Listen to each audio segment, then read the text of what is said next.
North east तक हर व्यक्ति का कश्मीर है और हर कश्मीरी का देश है। क्या बात कर रहे हैं आप? माननीय सभापति महोदय, सदन की व्यवस्था के तहत मैंने ये बात कही थी। वो नॉमिनेटेड मेंबर है, मैं जानता हूँ। माननीय गृह मंत्री जी ने दूसरी बात कही है। सर मैं समझ गया। सर या तो मुझे बात कहने दी जाए। देश तो सबका है सर। तिरंगा यहाँ कहीं किसी से छोटा नहीं है sir. The government is doing. With these words, sir, I thank you for the opportunity. Professor Manoj Kumar Jha. शुक्रिया सर, आपका बहुत बहुत धन्यवाद। माननीय सभापति महोदय, संसदीय कार्यकाल में कुछ ऐसे क्षण आते हैं जब ये नहीं कह सकता कि मैं इसका सपोर्ट कर रहा हूँ या मैं इसका विरोध कर रहा हूँ। कई सारी चीज़ें हैं इसमें जो वेलकम इनिशिएटिव हैं, मैं मानता हूँ। बस कुछ सुझाव दूंगा क्योंकि अक्सर मैं देखता हूँ कि हमारे बीच का संवाद, माननीय सभापति महोदय, विपक्ष का अलग से कोई प्रधानमंत्री नहीं होता या विपक्ष का अलग से कोई गृह मंत्री नहीं होता। विपक्ष को भी अपनी शिकायत, अपने मुद्दे अपने प्रधानमंत्री के समक्ष, अपनी आलोचना अपने गृह मंत्री के समक्ष रखनी होगी। सर आज कश्मीर का कोई नहीं है इस सदन में।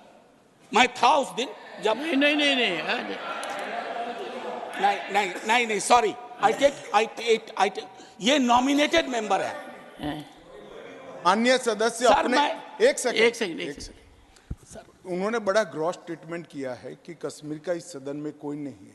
वो अपने बारे में कह सकते हैं, हमारे बारे में क्यों कह रहे? हम तो सदैव कश्मीर के हैं, हमेशा के।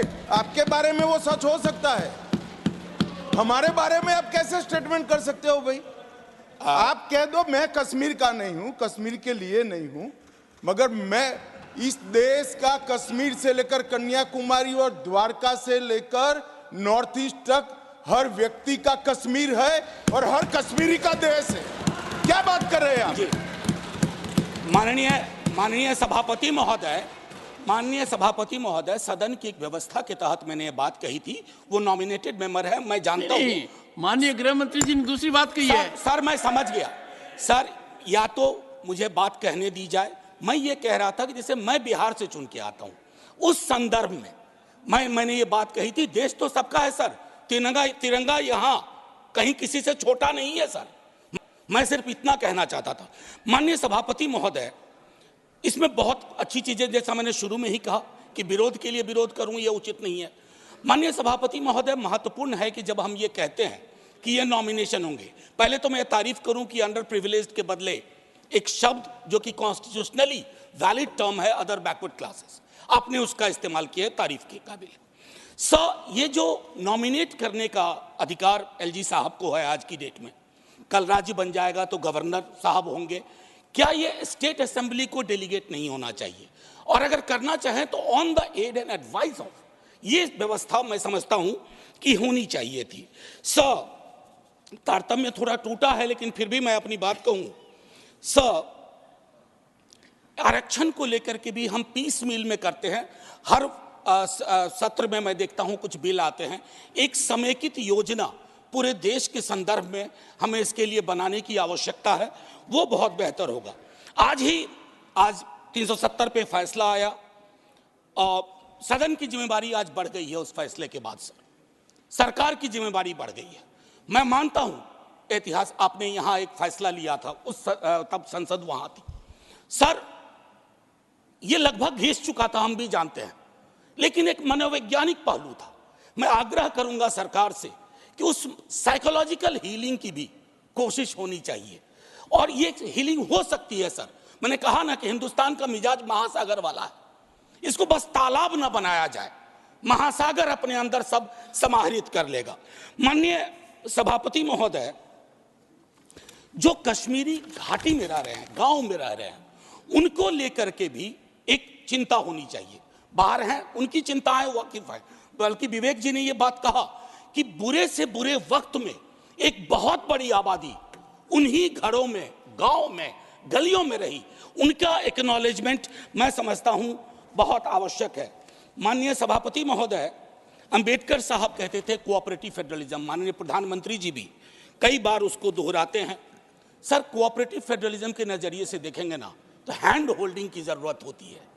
मैं जानता हूं कि दिल्ली की आइडिया ऑफ नॉर्मैलिटी और घाटी या जम्मू या लद्दाख की आइडिया ऑफ नॉर्मलिटी में फर्क है सर। अभी पिछले दिनों हमारे कई बीजेपी के साथी कह रहे थे कि चुनाव परिणाम संतुष्टि का परिचायक है। फिर तो लद्दाख में भी एक चुनाव हुआ था सर। बस 1 मिनट लूंगा चूंकि आपने पहले कहा था। सर एक आखिरी चीज कहूंगा कि पत्रकार, विद्यार्थी, शिक्षक सरकार की आलोचना करें, उसको देश की आलोचना ना माना जाए। ये फर्क मिटता सा जा रहा है, ये कश्मीर के संदर्भ में नहीं, बाहर भी। दूसरी चीज सर, दूसरे राज्यों में जो कश्मीर के छात्र रहते हैं उनको एक प्रोटेक्शन दीजिए। और आखिरी चीज कहूंगा सर, बड़ी पीड़ा के साथ, कि खामोशी शांति का पर्याय नहीं होती है। शांति के लिए न्याय चाहिए, वो उतना ही कश्मीर के लिए दुरुस्त है जितना मणिपुर के लिए। जय हिंद सर। श्री ए रही। Dr. Sumer Singh Solanki, you've got 3 minutes.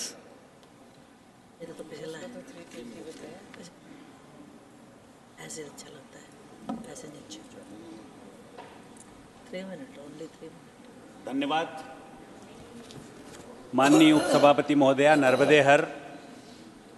आज मैं जम्मू और कश्मीर आरक्षण संशोधन विधेयक 2023 तथा जम्मू और कश्मीर पुनर्गठन संशोधन विधेयक 2023 के समर्थन में बोलने के लिए खड़ा हुआ हूं। महोदया, इस बिल को 26 जुलाई 2023 को लोकसभा में पेश किया गया था और 6 दिसंबर 2023 को यह पारित हुआ है। माननीय सभापति महोदया, यह बिल प्रधानमंत्री श्री नरेंद्र मोदी जी के नेतृत्व में लाए गए सैकड़ों प्रगतिशील परिवर्तनों की कड़ी में एक और मोती जोड़ने का काम करेगा। मैं माननीय प्रधानमंत्री के कुशल नेतृत्व में एवं हमारे रणनीतिकार और गृह मंत्री माननीय अमित शाह जी का हृदय की गहराइयों से अभिनंदन भी करता हूं और आभार भी व्यक्त करता हूं, क्योंकि इस बिल के आने के बाद जम्मू कश्मीर के लोगों का, जम्मू कश्मीर के मेरे गरीब भाइयों और बहनों की जिंदगी में बदलाव आएगा।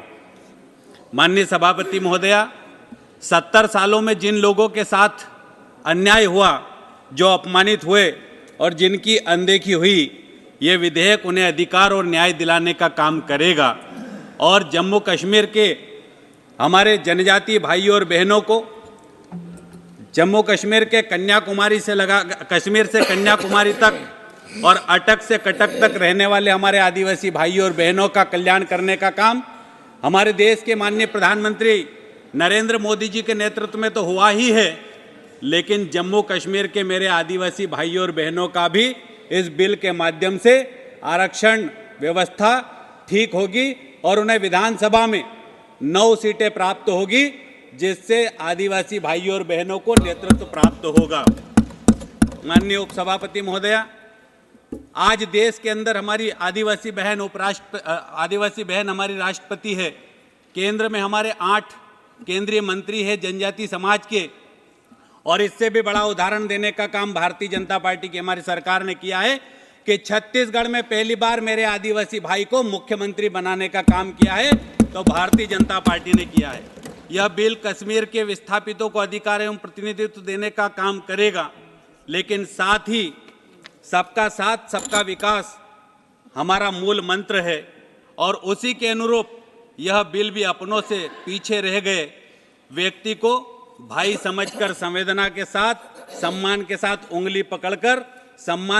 उंगली पकड़कर आगे बढ़ाने का काम भी करेगा। माननीय उपसभापति महोदया, कश्मीरी विस्थापितों को आरक्षण देने से कश्मीर की विधानसभा में उनकी आवाज गूंजेगी। और मैं ये भी बताना चाहता हूँ, मेरे विपक्षी साथी जो यहाँ से बोलकर चले गए हैं, मैं उनसे ये कहना चाहता हूँ कि गलतियां तो नहीं बताना चाहता हूं, लेकिन एक लाइन में बोलना चाहता हूं कि कांग्रेस की गलतियों का खामियाजा हमारे देश के भाइयों और बहनों ने 70 सालों तक भुगता है, उसको ठीक करने का काम भी इस बिल के माध्यम से किया गया है। ये आज के भारत का समय है, जिसका उदाहरण है कि जम्मू और कश्मीर में 45,000 लोगों की मृत्यु की जिम्मेदार धारा 370 थी, जिसे प्रधानमंत्री माननीय नरेंद्र मोदी ने उखाड़ फेंक दिया और हजारों लाखों कश्मीरी विस्थापितों की आवाज को अग्रिम पंक्ति में लाकर खड़ा करने का काम इस बिल के माध्यम से हमारी सरकार ने किया है। माननीय सभापति महोदया, बस 1 मिनट में अपनी बात खत्म करूंगा। मैं मेरी इस बात से सभी सदस्य सहमत होंगे कि धारा 370 के हटने से अलगाववाद समाप्त हुआ है, और आतंकवाद में बहुत बड़ी कमी आई है। मैं ये भी कहना चाहता हूं कि आज मैं इस सदन को यह बताते हुए गौरवान्वित महसूस कर रहा हूं कि जम्मू और कश्मीर के इतिहास में पहली बार 9 सीटें अनुसूचित जनजाति की हमारे आरक्षित की गई है और अनुसूचित जाति के लिए भी सीटों का आरक्षण किया गया है। ये मेरे लिए गर्व की बात है क्योंकि मैं आदिवासी समाज से आता हूं और पंचायत, नगरीय, जिला स्तर के छोटे निर्वाचन में भी हमारे आदिवासी भाइयों और बहनों को प्रतिनिधित्व करने का अवसर मिलेगा। मैं अपनी बात खत्म ही कर रहा हूं।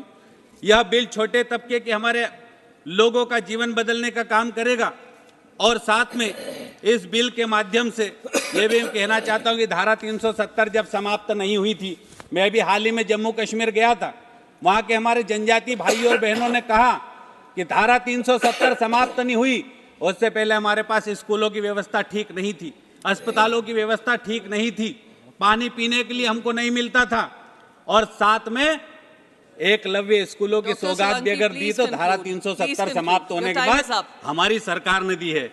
अंत में मैं एक बात जरूर कहना चाहूंगा कि चाहे वो शिक्षा की बात हो, पर्यटन की बात हो, कृषि की बात हो, उज्ज्वला योजना की बात हो, किसान सम्मान निधि की बात हो, प्रधानमंत्री आवास की बात हो, सड़कों की बात हो, जल जीवन मिशन की बात हो, फॉरेस्ट राइट एक्ट की बात हो, ये सारे के सारे काम हमारी सरकार ने किए हैं और मैं इस बिल का समर्थन करता हूं जो हमारे भाई और बहनों की जिंदगी बदलने का काम करेगा और जम्मू और कश्मीर के आदिवासी भाई